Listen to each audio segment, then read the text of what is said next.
distinct pleasure to introduce the very first Botanical Society of America Emerging Leader Award winner, Stacey Smith. And so I want to give you just a little bit of background on this award.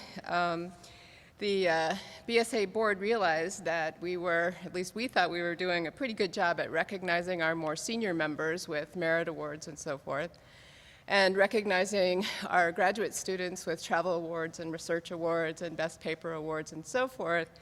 But there was a pretty significant career gap in between that we weren't doing a very good job of expressing how much we appreciate and need the accomplishments. Larry, is that because you can't hear me? Can everybody hear me?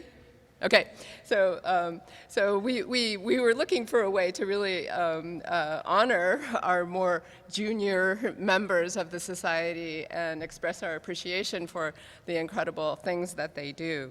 So in 2013, we created the Emerging Leader Award to recognize the outstanding accomplishments and potential for future leadership in botany of our junior members. And the first inaugural award was made last summer in 2014 to Stacey Smith. And I just think that Stacey is the most perfect awardee because she really, really exemplifies all of the creativity, research accomplishments, outreach, and leadership, scholarship, I could go on and on and on, that we treasure in all of our young members. So a really terrific choice for this first award. So just a little bit about Stacey. She received her PhD at the University of Wisconsin working with David Baum, and then went to Duke University where she worked as a postdoc with Mark Rauscher, and she's now an assistant professor at the University of Colorado. Lucky them. And I could go through her CV and list all of her publications, books, grants, and so forth, but I think actually a better way to convey to you some of Stacey's qualities is to read the final paragraph of David Baum's nomination letter. He says, Stacey has all the attributes that characterize a world-class scientist: enviable organizational and management skills, broad understanding in a diversity of fields, secondary metabolism, plant development, statistical phylogenetics, evolutionary theory, plant ecology, genetics, and genomics, a bottomless pit of curiosity, rigid self-discipline, superb oral and written communication skills, and a deep creative spark. She has a very bright future ahead of her. Furthermore, she is a generous and supportive person who leads by example and draws along many other junior and senior, including me, I've learned so much from Stacey, colleagues in her wake. As a result, Stacey is richly deserving of the 2014 BSA Emerging Leader Award. So please join me in recognizing Stacey Smith, who will talk about mechanisms of flower color convergence above and below the species level. Thanks, Stacey.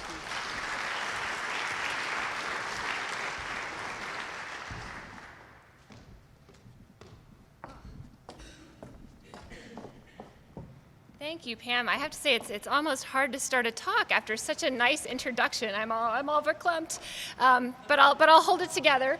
Thank you guys so much for creating this award and this program. I think it was really visionary to recognize that there was a need to support beginning faculty at this stage of our careers, and I'm really honored to have been the first person to get this award. And it's great to have the chance to tell you about the work that I've done. And so today I'm going to be focusing on the genetic aspects of my work, and in particular looking at how convergent flower color evolution happens. So I'd like to start out sort of broadly talking about phenotypic convergence. I think that's something that fascinates us all, especially systematists among us, partially because convergent patterns are often the ones that confound us in a taxonomic sense. And there's also that wonder about how things that are not closely related come to look so darn similar. But beyond this sort of wonder about convergent evolution, I think the other reason that it fascinates us evolutionarily is that it suggests that when exposed to similar environmental or selective pressures, different lineages will evolve morphologically with the same kinds of responses, that they'll produce similar adaptations at a phenotypic level. And so, put another way, these convergent patterns of evolution, like I'm showing here with the succulents and the floral traits, these suggest that to some degree morphology and its evolution is predictable. So what has been sort of a surprising and fascinating theme to start to emerge from evolutionary and developmental studies in the last 20 or so years is that not only can evolution be predictable in terms of morphology, but it's often predictable at the molecular level. And so I'm showing here a couple of classic examples. Uh-oh. Oh, now I'm in trouble. If anybody has a, oh, there, it's working, great. So I'm showing this PIDX1 example where the same gene has been co-opted for pelvic reduction in things that are very distantly related, like sticklebacks and manatees. So that was a big surprise. Here's another case where many different orders of insects have evolved not just use the same gene to deal with plant toxins, but have undergone the same amino acid substitutions in the same gene in response to dealing with plant toxins. And it's this ATPase gene, and here you can see in gray some of these convergent substitutions in this locus. So really surprising amount of convergent molecular evolution associated with the convergent phenotypic evolution. So one reason that has been put forward to suggest why this might happen, why lineages might make the same derived phenotype with the same molecular changes, has been relatedness. Well, maybe they're using the same genes and genetic changes because they're coming from the same or similar starting genetic background. And this does seem to hold for some examples. So this cavefish example, where there have been independent populations that have gone into the caves and become albinos from an ancestral above ground population, and all of that has involved changes, all the albinism has involved changes in this OCA2 gene. But that is not always the case. Sometimes things that are closely related make the same phenotype in different ways. And so one example here shown is Drosophila melanogaster, which has evolved these similar pigmentation patterns in the old world and the new world, but using different genes, even though it's the same species. So it's clear that relatedness is not a perfect explanation. So another explanation that we might think about is, well, maybe the same gene gets used over and over again because this is just the gene. This is just the only way to do this. And certainly in this example I mentioned previously, this sodium-potassium pump that interacts with cardinalides in these insects, this is the gene that is interacting directly with these compounds, so it's not surprising that convergent evolution of resistance to these compounds has evolved through changes in that same gene. And it's not even surprising that the same amino acids have changed because those amino acids are clustered. Okay, if somebody does have a better pointer, I'll definitely borrow it. Those amino acids are clustered around the section of the gene that interacts. Oh, really? Sweet. Thank you so much. Yes, thank you. Okay, so anyway, the amino acids that interact with that compound are the ones that have undergone these convergent substitutions. Okay, but so maybe that's not always the case, and sometimes there are convergent phenotypes that can arise by changes in many different loci. And so a classic example is coat color in mice, where here's your wild-type mouse, and you can make a light-colored mouse by changing lots of different genes. And some of these genes are shown here in this pathway. However, when we look at in nature, it's the same two genes that commonly give rise to pigmentation differences that we see, for example, between species or between populations. So the suggestion has been that even though many genes can do it, some genes are the better way to do it.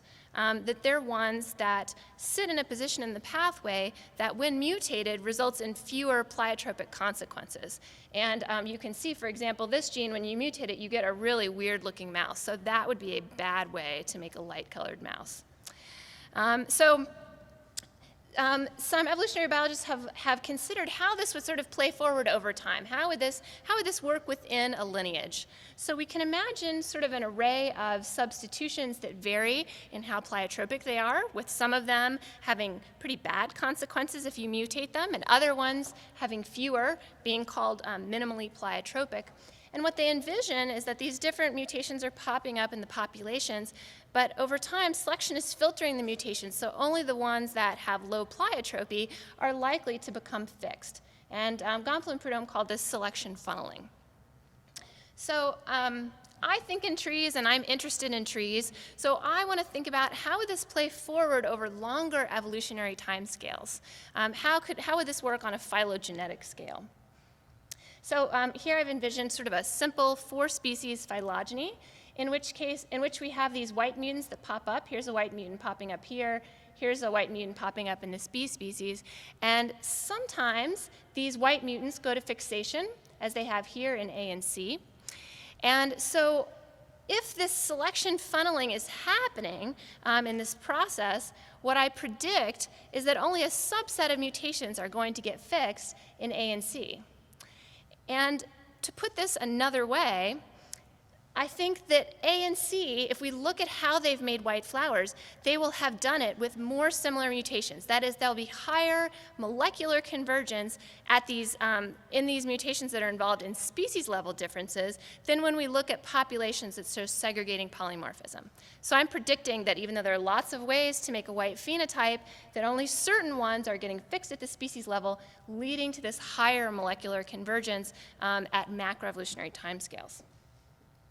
Okay, so what do we know about this already? So there was this pretty exciting paper that came out a few years ago. Actually, there's a pair of papers where they looked at basically all of the data sets where people have found the mutations underlying phenotypic differences.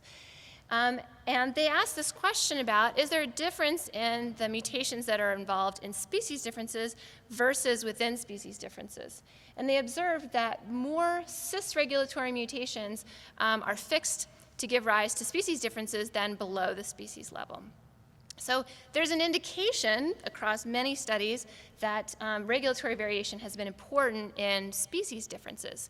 However, a challenge with asking this molecular convergence question that I'm interested in at this sort of scale is that this involves many traits. And so we can't ask, well, is it the same loci? Is it the same changes at those loci? So I would argue that in order to really understand and address this question, we need to look at a single trait and how it evolves repeatedly across the phylogeny. And so I think flower color is really the ideal trait to do that because we see exactly this pattern that I demonstrated in my hypothetical example. If you look within species, you often see segregating flower color polymorphisms. And then we often see also species that are fixed for new flower colors. In fact, it flip-flops back and forth more than about any other trait on the phylogeny. It's very labile. And so the group that I have studied flower color in for a very long time, it's getting close to 15 years now. Oh, so I don't feel so emerging in that context. But anyway, so here's Iochroma and its relatives. So Iochroma is this genus that's known for big tubular flowers. This is a group in the tomato family. There are a bunch of other smaller genera that it's closely related to. Basically, none of them are monophyletic, so there's actually a lot of work to do here still on the taxonomic end of things. But what's been great about this group is that it's highly variable in terms of flower color. And for asking this specific question, convergent evolution of white flowers, it's happened a bunch of times. So flower pigments have been lost in this group several times, sometimes recently here, and sometimes farther back in time. And we also have a number of species that have these segregating morphs, and I've blown up a few of those segregating morphs here to show you how they have this sharp contrast between the pigmented and unpigmented form. So a great study system for this. So the kinds of pigments that I'll be talking about, which we've had some great talks on anthocyanin pigments at this meeting, and I hope to talk more with people about that later on. So this group of pigments, all of you are familiar with them. These red, purple, and blue pigments, these are the things that make blueberries blue and strawberries red. So they're the most common pigments in plants. They're water soluble, and so if you look inside of a plant cell, you'll see these tissues that are colored have their vacuoles filled with these pigments. And the pathway is very well known. We started working on not me, but biochemists put this pathway together starting about 20 years ago. And so it's exceptionally well known. It's deeply conserved across angiosperms. And basically it takes some uncolored compounds and through a series of enzymatic steps, these things in the circles, converts uncolored things into these colored pigments. I've also noted here on the side the transcription factors that activate this pathway. So the regulation of this pathway is also pretty well known. And in Iachroma and in quite a few other species, it's broken into two regulatory blocks with these upstream genes regulated by some R2R3 MIB transcription factors, and the downstream genes by some other members of that same MIB family, as well as BHLH and WD40 genes. So what I'll be looking at in this talk is the contribution of coding sequence mutations and regulatory mutations to flower color variation within and above the species level. And so I want to know, can you make a new flower color by breaking these genes in natural populations? Do those mutations ever get fixed? And then to what degree are expression changes involved in flower color shifts? And so this will all be with the aim of addressing that question about the level of convergence at different timescales. So before I go into this question, I need to tell you a little bit more about this pathway and its importance in plant physiology. So the pathway that produces pigments also shares steps with some other flavonoid compounds. So this is a large pathway, this flavonoid pathway. The anthocyanin piece is a small part of it. Other things that come off this pathway in Solanaceae are flavones and flavonols. All of these compounds, all of these flavonoid compounds are potent antioxidants, which is why you can buy some of these things as nutraceuticals, but they serve the same purpose in plants. They're strong antioxidants that are involved in stress responses. They get turned on during drought, heat stress, UV irradiation. And then within these categories, in addition to being antioxidants, they're also involved in things like signaling and defense. So given all the roles that these compounds play in plant physiology, in addition to making things colorful, we would predict that breaking this pathway, that is making a white flower by having a coding mutation that knocks out function of these enzymes, would probably have negative pleiotropic consequences. That is, coding mutations in any of these enzymes, we presume would be in that worst category, the ones less likely to turn into species differences. And so we have set out to test this hypothesis that inactivating mutations, loss of function mutations, frame shift mutations, that could give you a derived white flower state might happen within species, but that we're not going to see them fixed at the species level. And so we haven't completely answered this question, but I'm going to show you the data we have so far. So I'm going to start off by talking about one particular case, which a great undergraduate student of mine, Rachel Coburn, worked on when I was at Nebraska.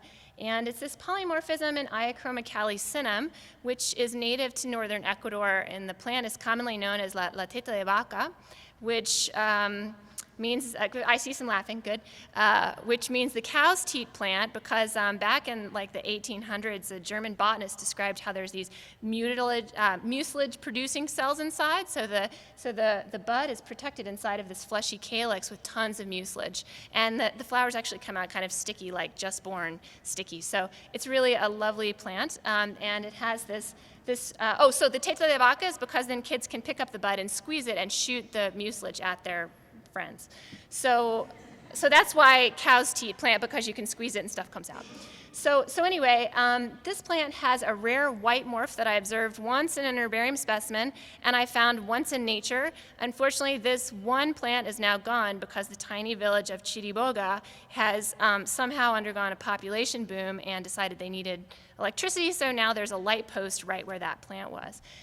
So maybe there's another plant out there. I don't know. I'm really sorry to have lost this one, but we found it once and collected it, and we studied it very intensively, this one sample. And here's what we found. So Rachel sequenced all the genes in this entire pathway from these two morphs, and she found one putative loss of function mutation, a big deletion in one gene in this pathway, the DFR gene. And so I'm showing here the alleles from the blue morph and the white morph, and here's this deletion. And I've shown above here in the blue morph the sites in this protein that have been implicated in doing its job, in binding the substrate and turning it into the precursors of anthocyanins. Yeah, so I've highlighted here DFR in the pathway. You can see that DFR does this job of pulling these 3 precursors down and turning them into pigments. So it's sort of the gateway between making flavanols and anthocyanins. So it's a pretty key gene. So like I said, we know that these sites that got deleted are probably important for its function. We have a crystal structure for this from Vitis because people working in grape care a lot about pigmentation, and so they're like, oh, we need a crystal structure for this. So we can thank the grape people for that and make these hypotheses about the function of these sites. So we wanted to go a little further and see, okay, well, does this actually cause this gene to stop working?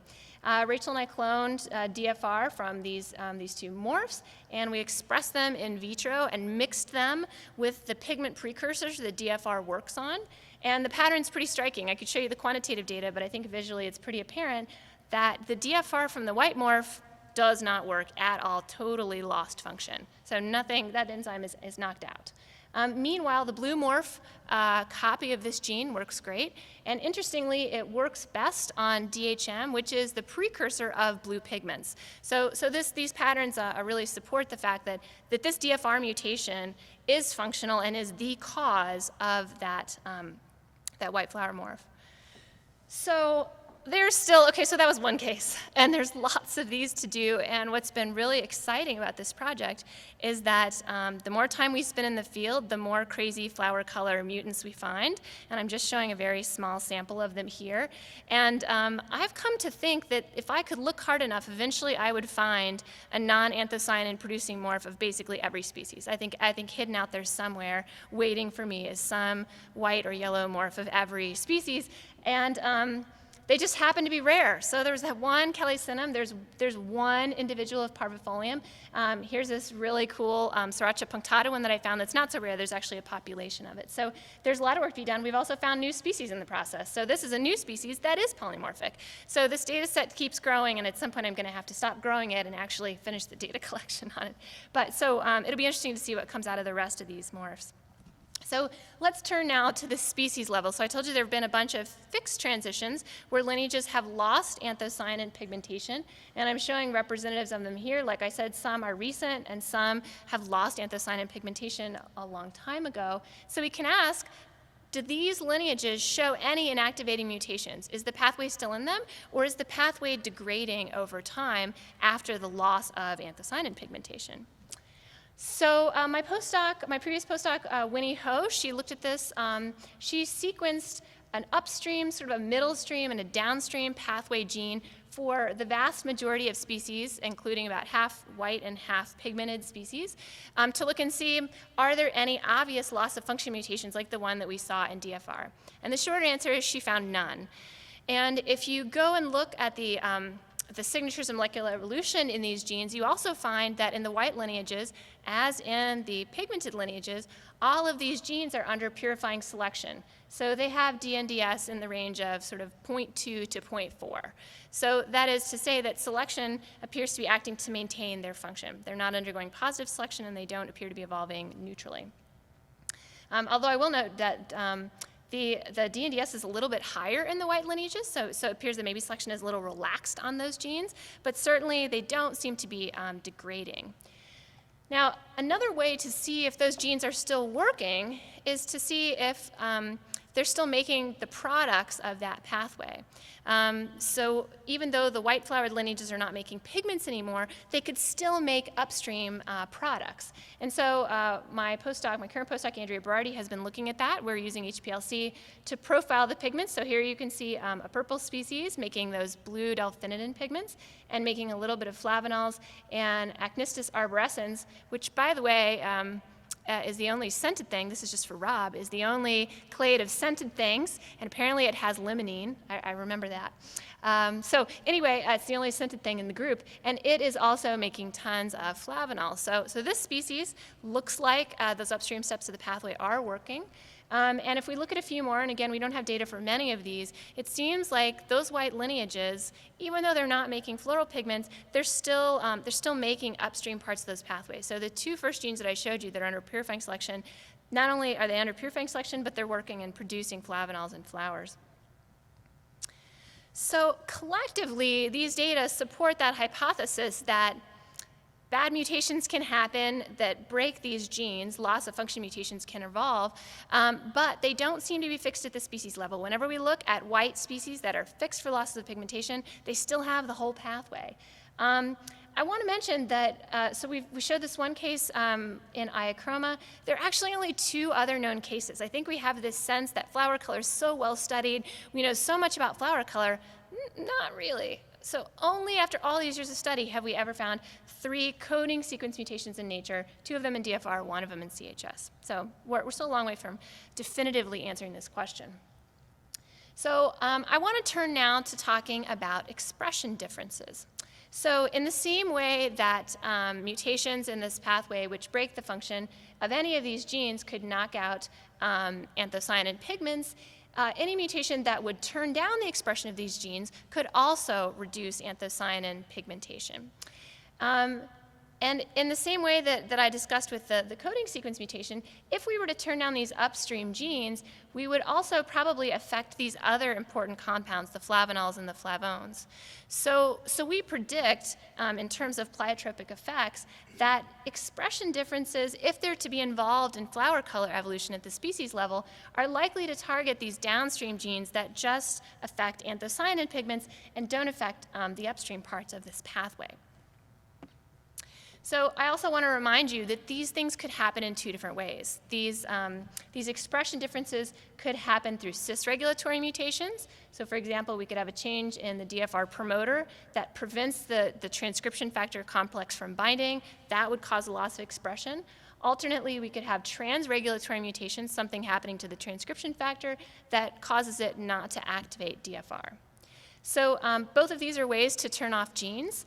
However, trans-regulatory mutations have a specific prediction, which is that because these genes are regulated in blocks, if we affect these transcription factor genes, we're going to turn off multiple pathway genes, not just one. So cis-regulatory mutations would affect one gene by itself. A trans-regulatory mutation would affect the expression of multiple genes.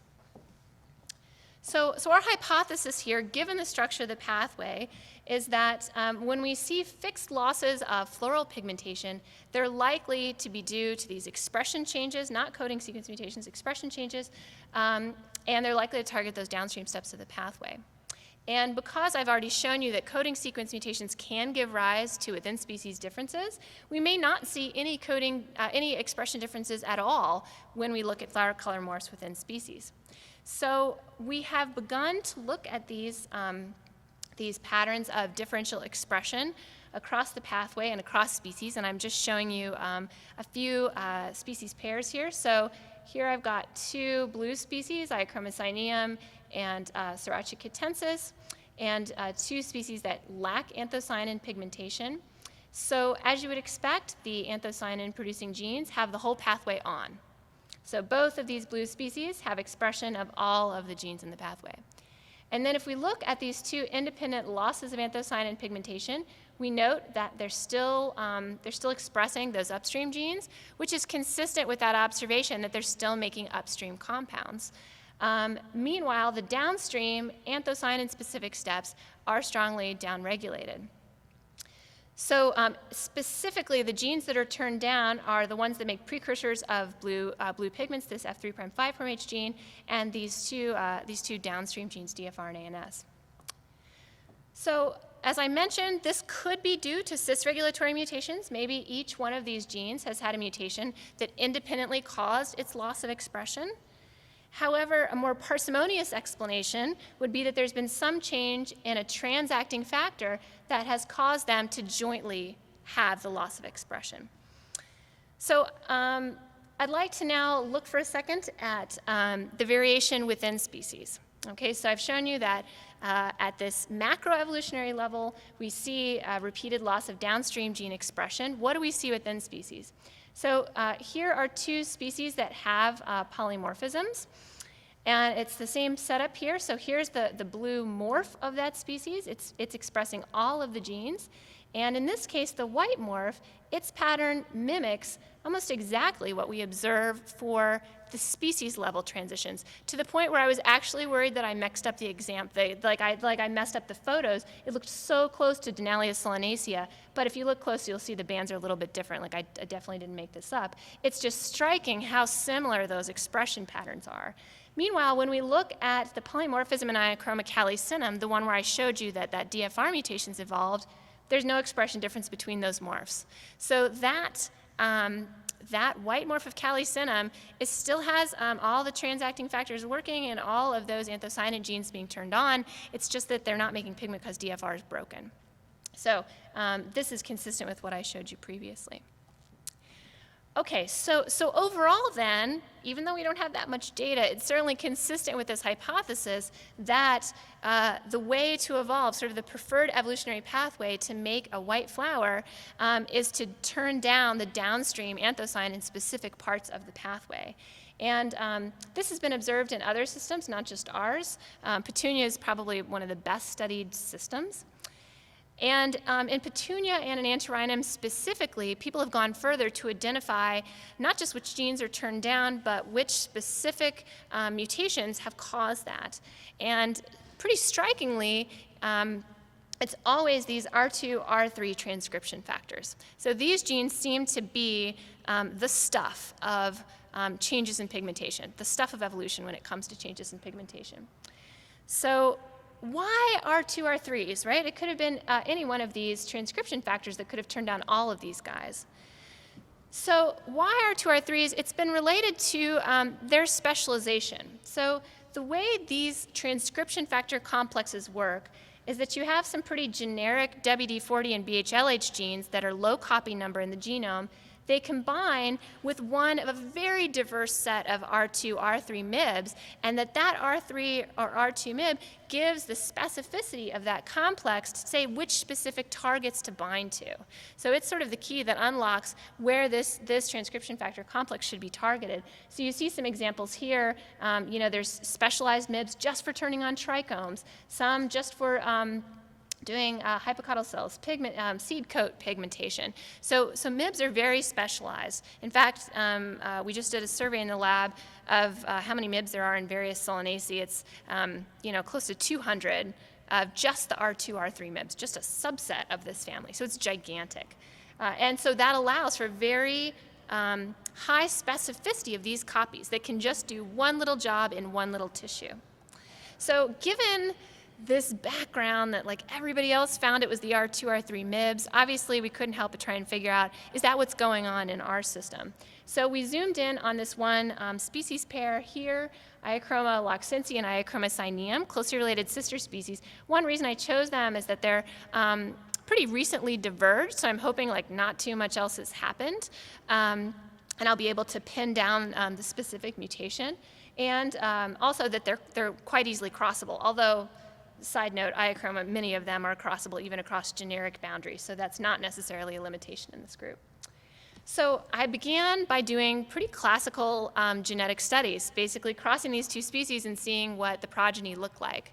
So here's my two parents. I crossed them, and the F1 to me was already surprising. The F1 is this weird, mostly white flower with sort of splotches of pigment on the inside of each of the corolla lobes.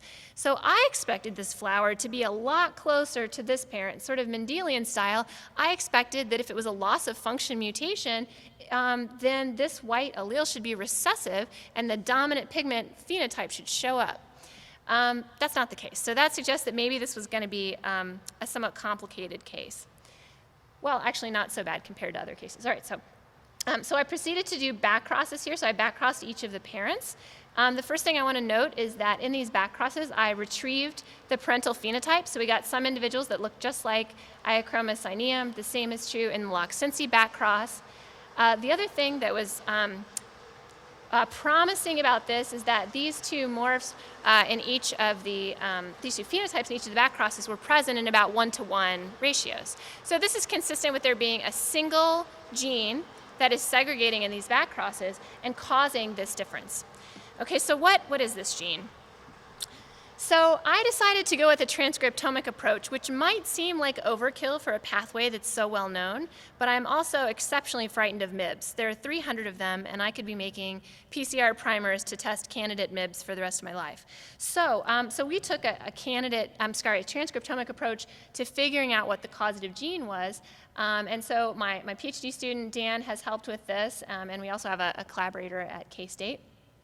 So basically, the idea was to pool these things, the parentals and then our back crosses by phenotype, and look to see what genes they have in common. And specifically, to look for genes that show a particular pattern.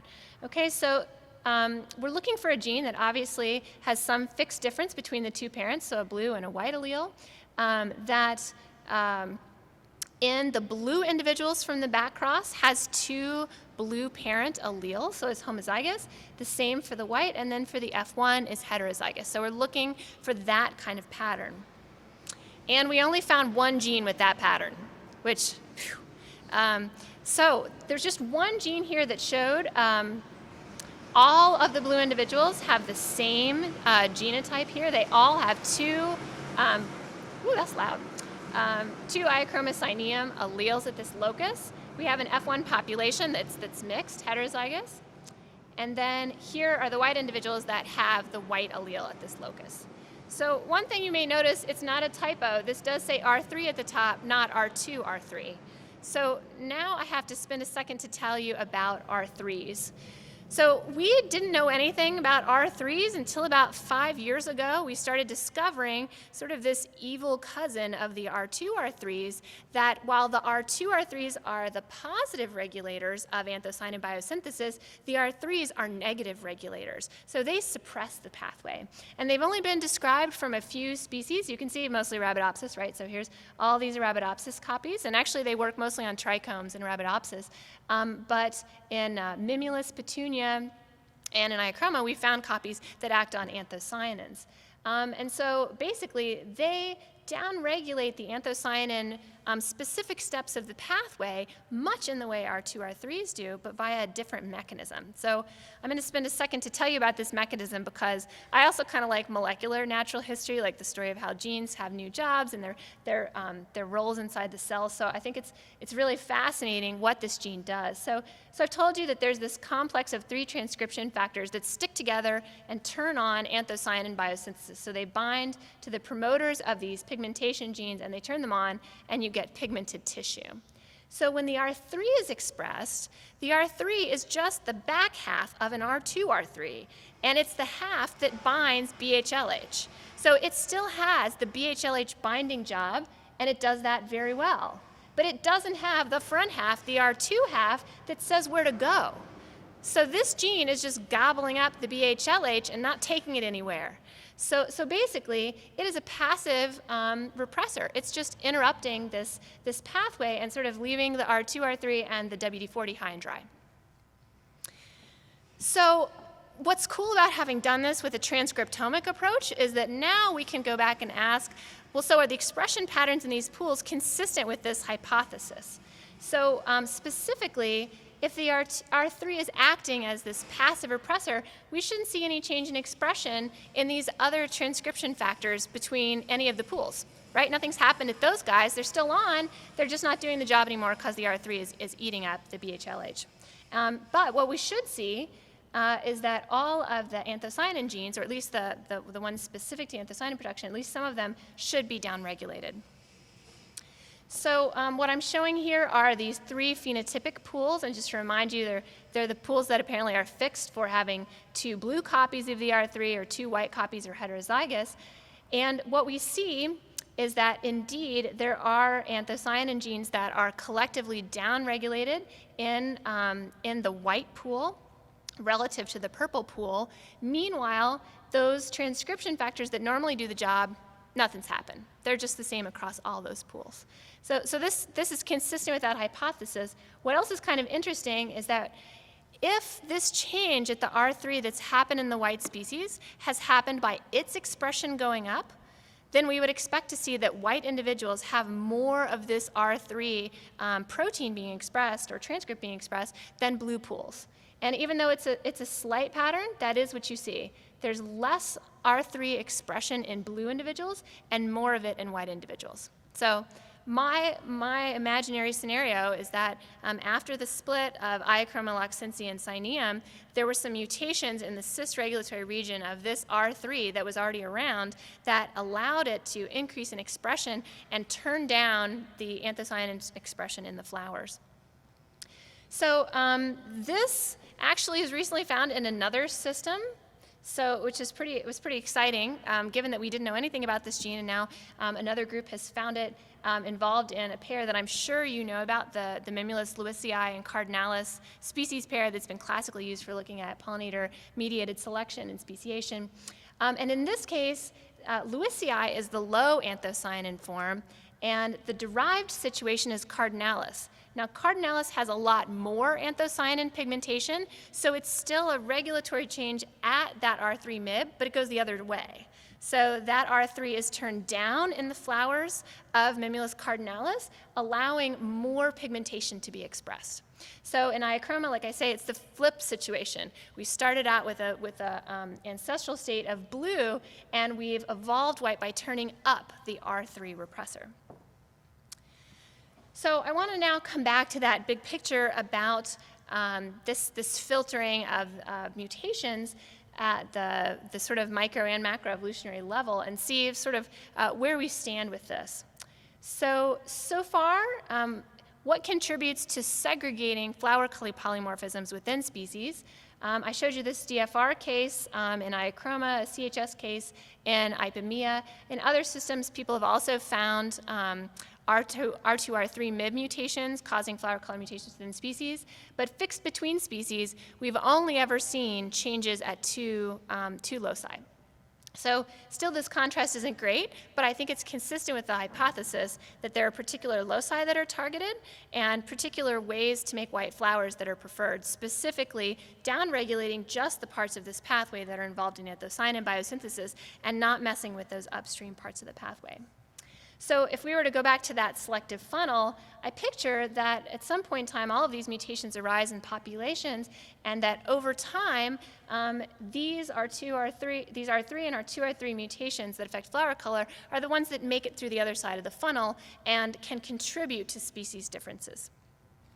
So I do want to note that we're really missing a lot of mutations here. So the spectrum of mutations we really expect to encompass all of the genes in this pathway, because these genes were originally found by people doing transposon tagging in Petunia. They were originally found by knocking them out and growing up those flowers and seeing that the flowers with the knockout gene are white. So they should be able to produce a viable flower that can produce, a viable plant that can produce a flower. So we haven't discovered them yet. One possibility is that people haven't looked very hard. And so that's part of this project, is just to look very hard and figure out what the spectrum of mutations is in natural populations that gives rise. And in Iochroma, as I've mentioned, we just have tons of flower color polymorphism to work with. So hopefully as good of a system as we could choose. However, I'm increasingly reconciling with the possibility that some of these we may never find in the wild, because what you can grow in the greenhouse may just not make it in the wild. It's possible that a CHI knockout, you can grow it in the greenhouse in Petunia, but if it happens in nature, that plant is not going to be hardy enough to make it to maturity and flower to be collected by me. So I think it's quite possible some of these mutations, this pathway, we're just never going to find. So with the last bit of time, I'd like to turn to talking about macroevolution, because I'm very interested in these sort of big picture patterns of trait evolution. And so I do think that we're getting to the point of saying, all right, we have really a pretty good sense now of what genes are contributing to species level transitions, and we can start asking, so given the mechanism by which this happens, what are the consequences of these transitions? So for example, do we see that lineages that gain or lose anthocyanin pigments, do those have different rates of speciation and extinction? Are those evolutionary dead ends once you lose your pigmentation? And are these changes reversible? So once you go to white, can you go back to blue? How easily can lineages transition between these two states? So this is some work that just came out in AJB that Emma Goldberg and I have been working on for a long time. So we put together sort of a meta-analysis of a bunch of groups that look like iochroma but are bigger and so hopefully have more power to address these kind of questions, but that show the same pattern of gain and loss of floral anthocyanins. So the first thing we found is that really there's no strong effect on diversification. So lineages that don't have floral anthocyanins don't go extinct more and they don't speciate less. So these do not appear to be evolutionary dead ends, and I think this is directly related to the way that they probably got there. If they got there just by tinkering with these transcription factors and the expression of these genes just in flowers, there probably aren't pleiotropic consequences that would make them evolutionary dead ends. Secondly, and consistent with this idea that that's these expression changes and not sort of pathway degeneration that gives way to white flowers, you can go back. The gain rates are significantly higher than 0, and in many cases, they actually exceed the rate of losses. That gain rates are higher. It's more frequent that you gain anthocyanins than you lose them. And you can see that here in these panels.